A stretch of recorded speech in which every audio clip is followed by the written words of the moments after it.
Triple R చిత్రం Indian film industry hit గా record create చేసే దశలో దూసుకుపోతోంది. ఈ చిత్రంతో ఎన్టీఆర్, రామ్ చరణ్లు పాన్ ఇండియా స్టార్స్ గా ఎదిగారు. రామ్ చరణ్ తన తండ్రి చిరంజీవితో కలిసి నటించిన ఆచార్య ఏప్రిల్ 29న వరల్డ్ వైడ్ గా రిలీజ్ కానుంది. ట్రిపుల్ ఆర్ తో రామ్ చరణ్ కి వచ్చిన ఇమేజ్ తో ఆచార్య పాన్ ఇండియా మూవీగా సందడి చేయనుంది.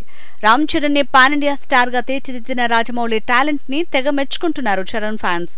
ఈ సందర్భంగా ఓ సెంటిమెంట్ ని తలుచుకుని తీవ్ర ఆందోళన చెందుతున్నారు చరణ్ ఫ్యాన్స్. అపజయం ఎరుగని దర్శకునిగా తన కెరీర్ ని అద్భుతంగా సాగిస్తున్నాడు రాజమౌళి.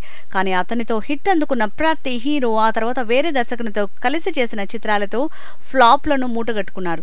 స్టూడెంట్ నెంబర్ 1 హిట్ తర్వాత సుబ్బు, సింహాద్రి, ఆంధ్రవాల, సాంబా, నా అల్లుడు, నరసింహుడు, అశోక్ లాంటి ఫ్లాప్లను అందుకున్నాడు ఎన్టీఆర్.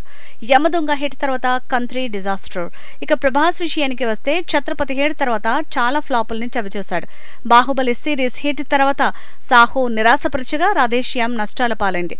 రామ్ చరణ్ జక్కన్న కాంబినేషన్ లో మగధీర ఇండస్ట్రీ హిట్ కాగా ఆ తర్వాత రామ్ చరణ్ ఆరెంజ్ డిజాస్టర్ అయింది. ఫిల్మ్ ఇండస్ట్రీలో సెంటిమెంట్స్ కి ఎంతో ప్రాధాన్యత ఉంటుంది. Triple R Indian industry record సృష్టిస్తుందనే సంతోషం ఒకవైపు, ఆ తర్వాత రిలీజ్ అయ్యే రామ్ చరణ్ చిత్రం ఆచార్య ఫలితం ఏమవుతుందోననే ఆందోళన మరోవైపు చరణ్ ఫ్యాన్స్ లో అలుముకున్నాయి. సెంటిమెంట్ గండం పొంచి ఉన్నప్పటికీ ఆ గండాన్ని దాటి ఆచార్య రికార్డు సృష్టిస్తుందేమో చూడాలి మరి.